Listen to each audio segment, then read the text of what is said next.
Bular ömrünü uzoq qilgan, rizqini baland qilgan. Biz atrofimizga hamma yaxshi bolalar o'zing yaratmading Parvardigor. Bizni qo'limizdan eshitmaydi. Dunyoda shuncha yaxshiliklar nasib qilgan, Xudo qabul qilgan bu iloh. Oxiratda ham Rasululloh alayhissalom oldida quvontirgan. Barakamlarda oldida quvontirgan. Hammasini ham jannatlardan qilgan. Alloh. Ko'p yillar salomat bo'lsin.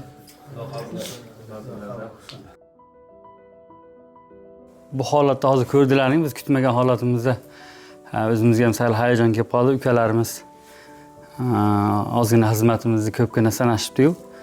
Men xonadonlarga kirganimizda qanaqadir odamlarning sovg'asini kimgadir o'rtadagi ko'prik bo'lib olib borib berganimizda juda ham ko'p qismi yig'lashadi-da, shu haqqimizga duo qilib yig'lashadi. Shunda ichimda o'ylardimki, navoda bizga ham shunaqa qanaqadir bir holat bo'lsa, biz xalq ichida yurib, bunaqa holatlarni ko'rib, umuman yig'lamaydigan holatga kelib bo'lgan bo'lsak kerak degan xayolimiz bor edi.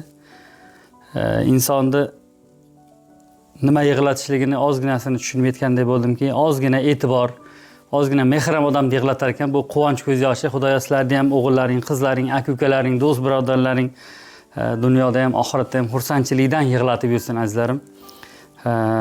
Ukalarimni hammasini umrlari uzoq bo'lsin, rizqlari baland bo'lsin. Bolalarini, ota-onalarini baxtiga Xudoyo ko'p yashashsin. To'g'risi o'zimiz ustozimizni xursand qilib yig'latolmaganmiz. Ukalarimiz bizga qandaydir ma'noda ham ilm berdi, ham dars bo'ldiki, biz ham ustozlarimizga shunaqa chiroyli, e'tiborli bo'lib, mehrli bo'lib yurishlik Xudoyo nasib qilsin. Sog' bo'linglar azizlarim.